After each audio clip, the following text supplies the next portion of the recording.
తీర్థయాత్ర కార్యక్రమానికి స్వాగతం. శుద్ధ సాత్విక స్వరూపంలో వెలిగే జగన్మాత శ్రీ మహాలక్ష్మీదేవి తన భక్తులకు నైతిక బలాన్ని అందిస్తూ వారిని కార్యోన్ముఖుల్ని చేసే శక్తి యుక్తుల్ని లక్ష్మీదేవి అందిస్తుందని నమ్మకం. ఆమె సకల కార్యాలకు సంకల్ప శక్తి, కార్యాల్ని జయప్రదంగా కొనసాగింపచేసే ధీయుక్తి. లోకైక దీపాంకురాం అని అమ్మను ఆరాధిస్తాం. ఆ దివ్యజనని ఆశ్రిత కల్పవల్లి, వరాల్ని కురిపించే బంగారు తల్లి. అందుకే ఆ జగన్మాతను కనక మహాలక్ష్మిగా పూజించుకుంటున్నాం. నమ్మి వేడిన భక్తుల ఇలవేలు పైన కనక మహాలక్ష్మీదేవి విశాఖపట్నంలోని బురుజుపేట ప్రాంతంలో కొలువుదీరింది. మన రాష్ట్రంలో సుప్రసిద్ధమైన ఈ ఆలయ విశేషాల్ని నేటి తీర్థయాత్రలో తిలకిద్దాం.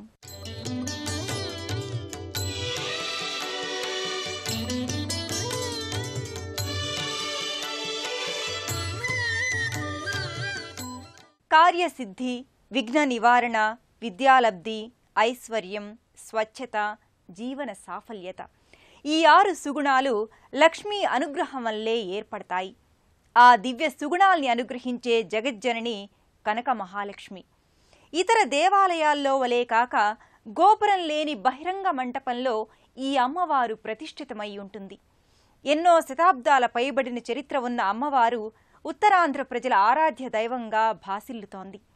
కనక మహాలక్ష్మి దర్శనం సకల అభీష్ట ప్రదాయకంగా భక్తులు భావిస్తారు.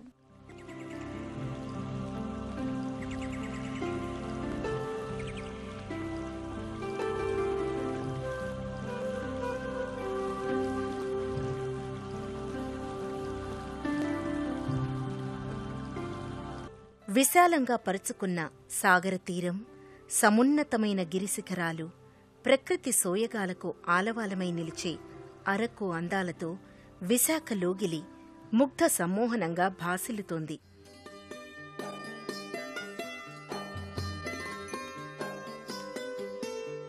ఈ జిల్లాలో ఎన్నో విశిష్ట విఖ్యాత పుణ్యక్షేత్రాలు కూడా నెలకొన్నాయి. విశాఖపట్నం బురుజుపేట ప్రాంతంలోని శ్రీ కనక మహాలక్ష్మి దేవస్థానం రాష్ట్రంలోనే సుప్రసిద్ధ ఆలయంగా విలసిల్లుతోంది. ఈశ్వర చైతన్యంలోని విభిన్న వ్యక్తీకరణలే పలు లక్ష్మీదేవి స్వరూపాలు. ఆ కోవలోనిదే కనక మహాలక్ష్మీదేవి స్వరూపం. అనంతమైన అఖండమైన పరమేశ్వర విభూతులే లక్ష్మీ వైభవాలు. ఆ దివ్య వైభవ ప్రాభవాలకు సంకేతంగా విశాఖలో కనక మహాలక్ష్మీదేవి అలరారుతోంది. విశాఖలోని కనక మహాలక్ష్మి భక్తుల కొంగు బంగారం. తాము వీసమెత్తు బంగారం కొనుక్కున్నా, ఆస్తిపాస్తులు కలిసొచ్చినా, ఉద్యోగం దొరికినా, పెళ్లి సంబంధం కుదిరినా, సంతానం కలిగినా అదంతా కనక మహాలక్ష్మి అనుగ్రహంగానే ఈ ప్రాంతవాసులు భావిస్తారు. ఈ భక్తి భావన అమ్మ పట్ల వారికున్న ప్రగాఢమైన అచంచలమైన విశ్వాసాన్ని వెల్లడిస్తుంది.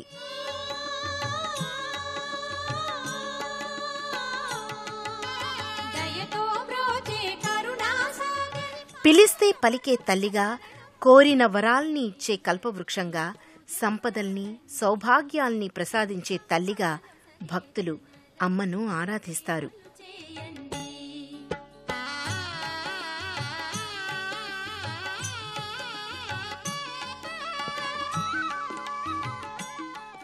గర్భాలయం, ప్రత్యేక మందిరం వంటి ఏర్పాటు లేకుండా ఆరుబయట బహిరంగ మంటపంలో భక్తుల పాలిటి కల్పవల్లి అయిన కనక మహాలక్ష్మి కొలువుతీరి ఉంటుంది.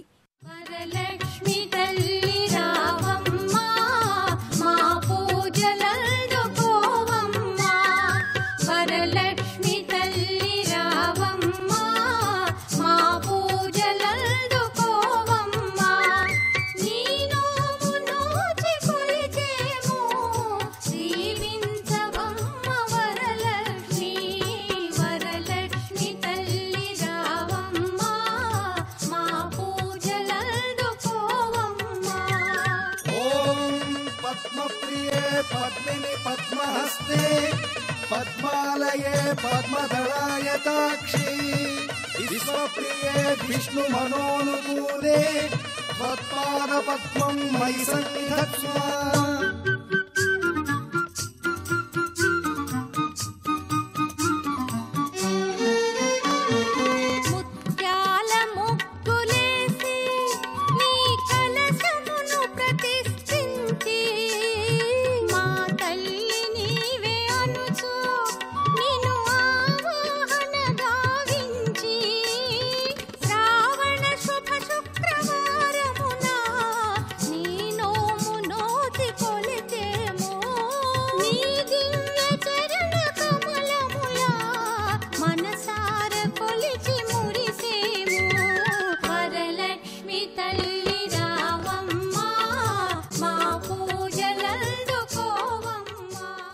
విశాఖ ప్రాంతంలో పరిసర గ్రామాలలో ఏ ఇంట ఏ శుభకార్యమైనా ఏ వేడుకైనా తొలి పిలుపు కనకమహాలక్ష్మికి. తన ఆరాధ్య దైవమైన ఇలవేలుపైన కనకమహాలక్ష్మీదేవికి చీర సారెల్ని సమర్పించి భక్తులు అమ్మ పట్ల తమకున్న అనురక్తిని చాటుకుంటారు.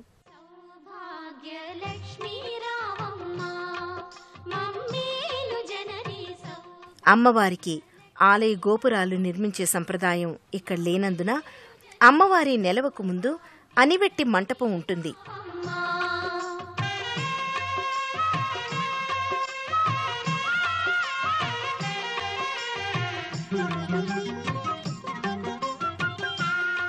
దక్షిణ వైపున ఉన్న ప్రవేశ ద్వారం నుంచి ఉత్తర దిక్కులోకి భక్తులు ఆలయంలోకి ప్రవేశం చేస్తారు.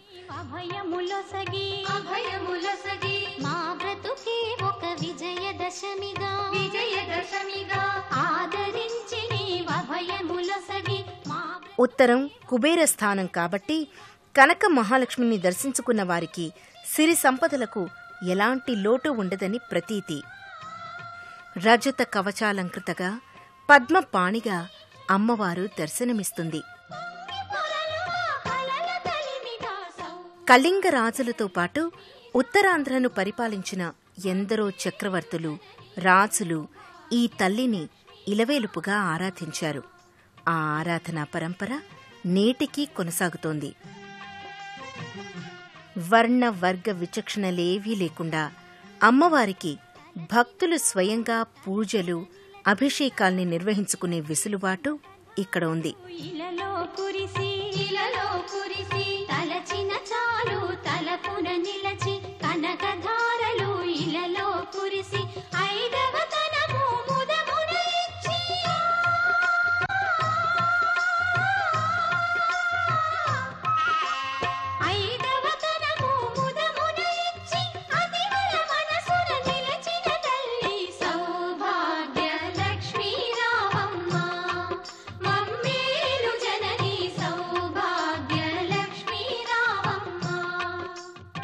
సరసిజ నిలయే సరోజహస్తే ధవళతమాం సుఖగంధమాల్యశోభే భగవతీ హరివల్లభే మనోజ్ఞే త్రిభువన భూతికరి ప్రసీద మహ్యం అంటూ శంకర భగవత్పాదులు కనకధారాస్తవంలో శ్రీ కనక మహాలక్ష్మిని స్తుతి చేశారు. ఇంతటి విశిష్టమైన కనక మహాలక్ష్మి అమ్మవారి దర్శనం భక్తులందరూ సకల సన్మంగళదాయకంగా భావన చేస్తారు. వైకుంఠపురవాసిని అయినటువంటి మహాలక్ష్మి భూలోకంలో ఆంధ్రదేశంలో విశాఖపట్నంలో బుర్జుపేట యందు స్వయంభూమూర్తి ఆవిర్భవించి ఉన్నారు. అమ్మవారు మహాలక్ష్మి స్వరూపము, శాంతమూర్తి. అనాదిగా ఇక్కడ స్త్రీలందరూ కూడా సమస్తమైనటువంటి భక్తజనులు స్వయంగా పూజ చేసుకోవడం వస్తూ ఉన్నటువంటి ఆచారం. వారికి వారే స్వయంగా పంచామృతములు, పాలు, పెరుగు, నెయ్యి, తేనె, చక్కెర తెచ్చి అమ్మవారికి అభిషేకం చేసుకుని పుట్టినటువంటి బిడ్డను కూడా తీసుకొచ్చి అమ్మవారి సన్నిధానంలో ఉంచి వెళ్ళటం అనేటువంటిది ఇక్కడ వచ్చేటువంటి అనాదిగా ఉన్నటువంటి ఆచారం. కనక మహాలక్ష్మీదేవి మూర్తి ఈ ప్రాంతంలో ఎంతకాలం నుంచి నెలకొని ఉన్నది అని ఇదమిద్దంగా చెప్పడానికి సరైన ఆధారాలు లేవు. విశాఖ ప్రాంతాన్ని పరిపాలించిన రాజులు నివసించే కోట బురుజు ప్రాంతంలో అమ్మవారి నెలవు ఉండేది. అందుకే ఇప్పుడు ఈ ప్రాంతాన్ని బురుజుపేటగా వ్యవహరిస్తున్నారు. ఒకప్పుడు ఇరుకు వీధులతో ఉండే ఈ ప్రాంతాన్ని 1912వ సంవత్సరంలో వీధి వెడల్పు చేసే నిమిత్తం విశాఖ పురపాలక సంఘం వారు అమ్మవారి విగ్రహాన్ని రోడ్డు మధ్య నుంచి 30 అడుగుల దూరంగా ఓ మూలకు జరిపారు. 1917వ సంవత్సరంలో విశాఖ ప్రాంతంలో ప్లేగు వ్యాధి ప్రబలింది. మరణాల సంఖ్య విపరీతమైంది. దీంతో ప్రజలు భయభ్రాంతులయ్యారు. అమ్మవారి విగ్రహాన్ని మూలస్థానం నుంచి కదిలించినందుకే ఈ విపత్తు ఏర్పడిందని భావించి తిరిగి అమ్మవారి మూర్తిని యథాస్థానంలో ఉంచారని చెబుతారు. ఒకప్పుడు రహదారి మధ్యలో ఉన్న అమ్మవారిని తిరిగి అదే స్థానంలో నెలకొల్పడంతో ప్లేగు మహమ్మారి వెంటనే అదృశ్యమైందంటారు. అమ్మవారి దివ్యలీలా వైభవానికి దీనిని ఉదాహరణగా నేటికీ భక్తులు ప్రస్తావిస్తారు. కనక మహాలక్ష్మీదేవికి భక్తులు ఎన్నోసార్లు ఆలయం నిర్మించాలని తలపెట్టినా ఎన్నో అవాంతరాలు ఏర్పడేవి. నిర్మాణం సగంలోనే ఆగిపోయేది. దాంతో అమ్మవారి అభీష్టం మేరకు ఎలాంటి గుడి గోపురాలు లేకుండా బహిరంగ ప్రదేశంలోనే ఉంచి పూజాధికాల్ని, ఉత్సవాల్ని సంప్రదాయ ఆగమ విధి విధానాలతో నిర్వహిస్తున్నారు.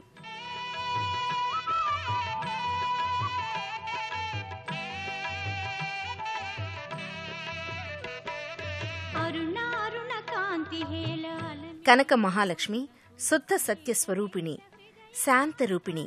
తన రూప గుణ మహిమా విశేషాలతో కనక మహాలక్ష్మి శోభిల్లుతోంది.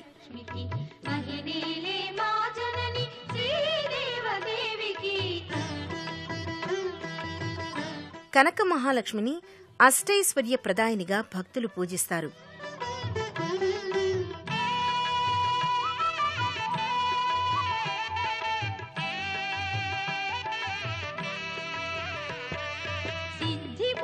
గణపతికి, శివశక్తి తేజునికి, శీఘ్ర ఫలదాయకుడు శ్రీ విఘ్నరాజుకి. కనక మహాలక్ష్మి అమ్మవారికి ప్రతి సంవత్సరం మార్గశిర మాసంలో విశేష ఉత్సవాలు నిర్వహిస్తారు.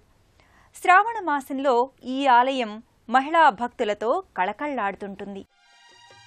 మార్గశిర మాసంలో కనక మహాలక్ష్మి అమ్మవారి నెలవు ఉత్సవ శోభతో పరిఢవిల్లుతుంది. ఈ మాసంలో వచ్చే లక్ష్మీవారం అనగా గురువారాల్లో ఎడతెరిపి లేకుండా భక్తులు అమ్మవారి దర్శనం చేసుకుని పూజలు, అభిషేకాలు నిర్వహిస్తారు.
మార్గశిర మాసంలోని బుధవారం రాత్రి 12 గంటలకు అనగా తెల్లవారితే గురువారం అయ్యే శుభ సందర్భాన నాదస్వర వాయిద్యాలు, వేద మంత్రాలతో అమ్మవారికి అభిషేకం, కుంకుమ పూజల్ని నిర్వహిస్తారు. ఈ ప్రక్రియల అనంతరం అమ్మవారి దర్శనం నిరాటంకంగా ఓ సంబరంలా, ఒక మహావేడుకలా కొనసాగుతుంది.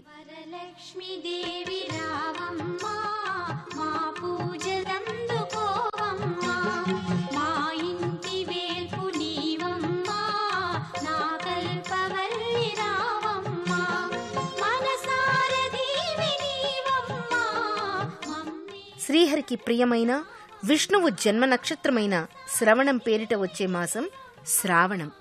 ఈ శ్రావణ మాసంలో కనక మహాలక్ష్మి ఆరాధనం సకల శుభదాయకంగా భక్తులు భావిస్తారు. ఈ నెలలోని మంగళవారాలు, గురువారాలు, శుక్రవారాలు, పూర్ణిమ తిథి వంటి పర్వదినాల్లో ఈ క్షేత్రానికి భక్తులు అసంఖ్యాకంగా తరలివస్తారు.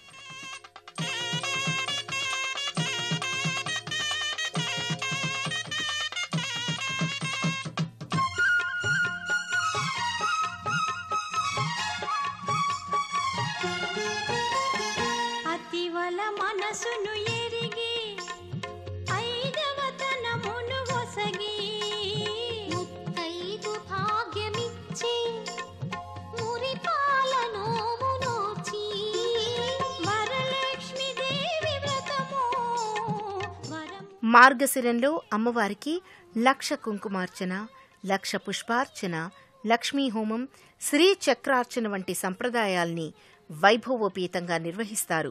దేవి రావమ్మా మా పూజలందుకోవమ్మా.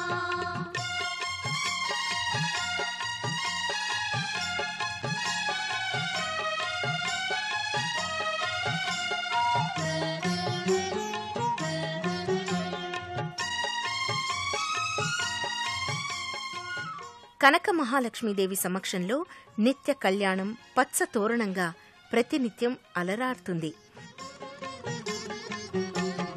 భక్తి వెల్లువలలోన భావనల హరివి నీవు మంగళ రూపిణి రావే మా బంగారు తల్లి నీవే నీ పాద సేవ భాగ్యముగా తరింతు మేము ఎల్లప్పుడూ. విశాఖ వాస్తవ్యులే కాక ఇరుగు పొరుగు జిల్లాల నుంచి కూడా భక్తులు విచ్చేసి అమ్మవారిని సేవించుకుంటారు. మార్గశిర మాసంలోని గురువారాలలో కనక మహాలక్ష్మీదేవికి రథోత్సవ వేడుకను కన్నుల పండుగగా నిర్వహిస్తారు. పుష్పాలతో, పుష్పమాలికలతో అందంగా తీర్చిదిద్దిన రథంలో అమ్మవారి ఉత్సవ మూర్తిని నెలకొల్పి ఆలయ పరిసరాలలో నిర్వహించే ఈ వేడుక కమనీయంగా పరిఢవిల్లుతుంది. రథంలో ఉన్న కేశవుణ్ణి, లక్ష్మీదేవిని తిలకించి సేవించినట్లయితే సకల శుభాలు చేకూరుతాయని ప్రతీతి.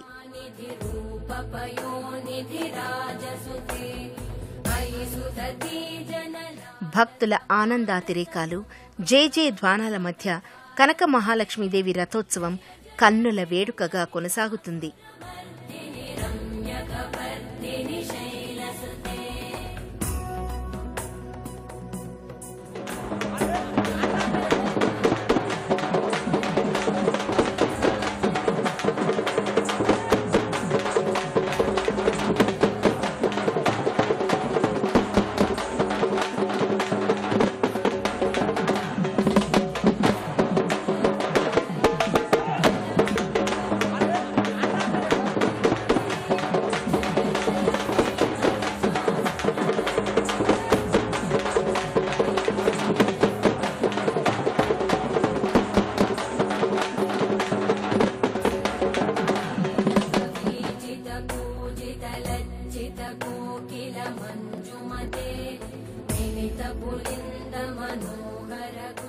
మార్గశిర మాసంలో ఆఖరి గురువారం నాడు అమ్మవారికి సహస్ర ఘటాభిషేకాన్ని నిర్వహిస్తారు. మేళతాళాలు, మంగళ వాయిద్యాలు, వేద మంత్రాల నేపథ్యంగా దీపకాంతుల శోభతో ఈ సంబరం ఆశాంతం భక్తిభావ బంధురంగా వర్ధిల్లుతుంది. విశాఖపట్నం బురుజపేట ప్రాంతంలోని శ్రీ కనక మహాలక్ష్మి దేవస్థానం రాష్ట్రంలోనే సుప్రసిద్ధ ఆలయంగా విలసిల్లుతోంది. రాష్ట్రంలో అన్ని ప్రాంతాల నుంచి విశాఖ నగరాన్ని చేరుకోవడానికి రోడ్డు, రైలు, వాయు మార్గాలున్నాయి. అత్యంత జనసందోహం నిండిన ప్రాంతమైన బురుజుపేట మధ్యలో అమ్మవారి ఆలయం నెలకొని ఉంటుంది. వరాల సిరుల్ని తన భక్తులకు సదా అనుగ్రహించే దివ్యధాత్రి కనక మహాలక్ష్మి. ఆ తల్లిని నిత్యం స్మరించే లోగిలి సదా లక్ష్మీ వైభవంతో, లక్ష్మీ కళతో అలరారుతుంది. ఆ విశిష్ట కళలన్నీ మనకు అనుగ్రహించమని కనక మహాలక్ష్మీదేవిని వేడుకుందాం. తిరిగి మరో క్షేత్ర సందర్శనంతో తీర్థయాత్ర కార్యక్రమంలో కలుసుకుందాం. నమస్కారం. పుణ్యక్షేత్రాల దర్శనం, అపురూప ఆలయాల సందర్శనం, తీర్థయాత్ర కార్యక్రమాన్ని ఇప్పుడు యూట్యూబ్ ఆన్లైన్లో www.youtube.com/ETV ఆంధ్రప్రదేశ్ లింక్ ద్వారా కూడా వీక్షించండి.